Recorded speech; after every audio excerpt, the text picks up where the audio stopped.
ওরে কাম গোপন প্রেম গোপন মুর্শিদ নিলামিত গোপন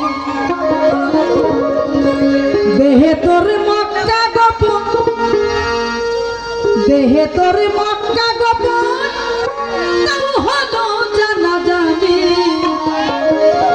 গোপনে রয়েছে খোদা তার চিননি গোপনে রয়েছে খোদা তারে চিননি।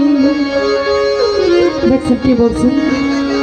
আমাদের এই দেহের ভিতরে অনেক কিছু আছে কিন্তু আমরা দেখতে পারি না। যদি আমরা নিজেকে নিজে দেখতে পারতাম তাহলে আমরা তাকেও দেখতে পারতাম। আয়েশা যে বলেছেন ওরে কাম গোপন প্রেম গোপন মুর্শিদ নিলামিত গোপন